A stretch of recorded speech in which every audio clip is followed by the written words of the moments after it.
और चलिए इस बीच आपको एक बड़ी खबर दे दें, सपा के एमएलसी उम्मीदवार कीर्ति कोल का पर्चा रद्द हो चुका है। उम्र के आधार पर कीर्ति कोल का पर्चा रद्द किया गया। कल कीर्ति कोल ने भरा था अपना नामांकन पर्चा और आज देखिए उनका पर्चा रद्द किया जा चुका है। भाजपा के दोनों उम्मीदवारों की निर्विरोध जीत अब तय है। संख्या बल पहले भी कम था समाजवादी पार्टी के पास, लेकिन द्रौपदी दांव खेलने की कोशिश अखिलेश यादव ने की थी। लेकिन आज देखिए बड़ा अपडेट ये है कि उम्र के आधार पर कीर्ति कोल का पर्चा रद्द किया जा चुका है।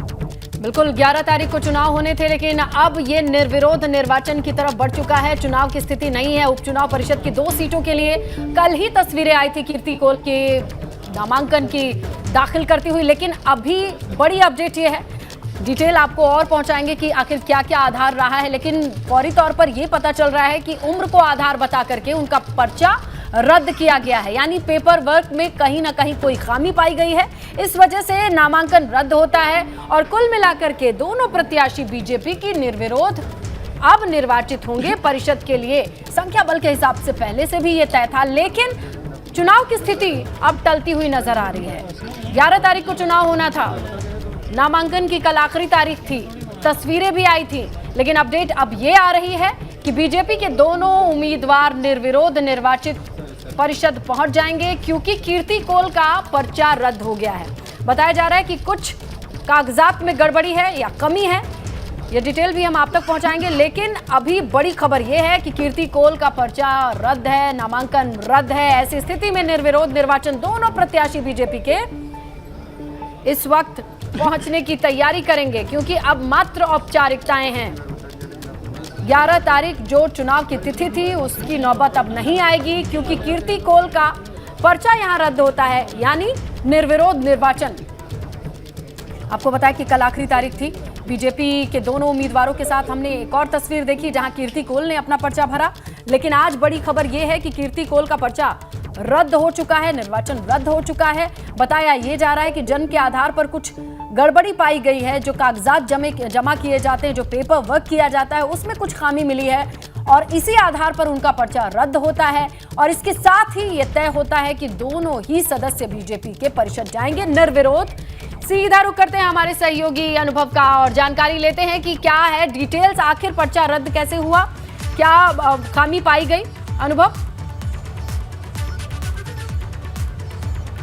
देखिए, बिल्कुल कल नॉमिनेशन की आखिरी तारीख थी और कल बीजेपी के दोनों कैंडिडेट ने नॉमिनेशन फाइल किया था और समाजवादी पार्टी की तरफ से कीर्ति कोल ने अपना नामांकन दाखिल किया था। और आज जो नामांकन पत्र है उसकी जांच का दिन था, यानी आज सबके पर्चों की जांच की जा रही थी, किसका पर्चा ठीक तरीके से है, सारी डिटेल है या नहीं है। और उसी में जब ये देखा गया कीर्ति कोल का, तो उन्होंने अपनी उम्र 28 वर्ष लिखी है, जबकि इस चुनाव के लिए 30 वर्ष की आयु सीमा होनी ही चाहिए, यानी 30 साल उम्र होनी चाहिए। और इसी को आधार बनाकर उनका जो पर्चा है वो अब खारिज हो गया है। तो अब बिल्कुल तय हो गया है कि एक पर्चा खारिज हो गया और 2 सीटों पर उपचुनाव होने, 2 सीटों पर 2 कैंडिडेट बचे हैं। तो जाहिर सी बात है कि अब निर्विरोध निर्वाचन बीजेपी के दोनों उम्मीदवारों का तय है। लेकिन एक तरीके से कहीं ना कहीं झटका है, और ख़ासतौर से जो समाजवादी पार्टी के हम क्या जो रणनीतिकार हैं, जो रणनीति बनाते हैं, या जो लोग शामिल थे जो पर्चा भरवाने में, उन्होंने शायद क्या इस चीज़ में ध्यान नहीं दिया। एक सेट में ही पर्चा भरा, क्या 2 सेट में नहीं भरा?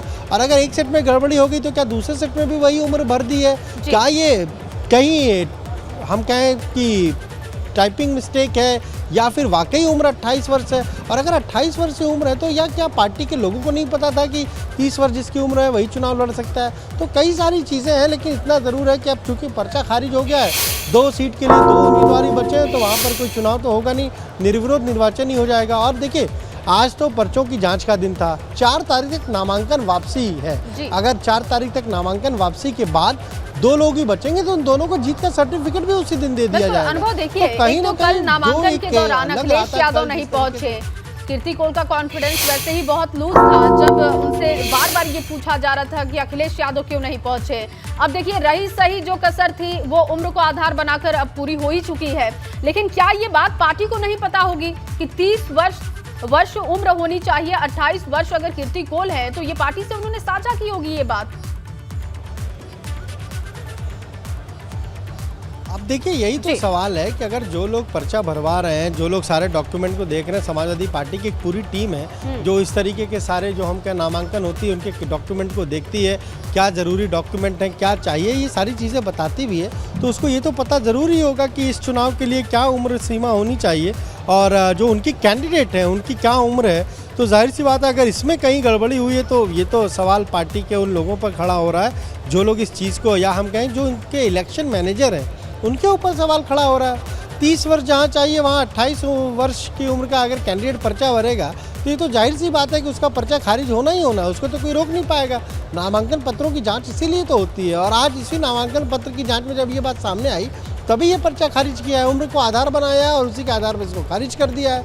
अब 4 तारीख तक नाम वापसी है, जाहिर सी बात है जब बीजेपी के 2 ही कैंडिडेट है तो नाम कोई वापस लेगा नहीं और इनकी जांच जो आज पर्चों की जांच है इसमें दोनों वैलिड पाए गए हैं पर्चे।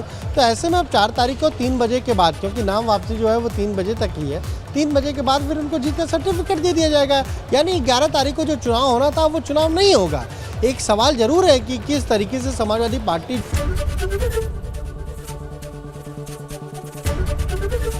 एबीपी गंगा, खबर आपकी, जुबान आपकी।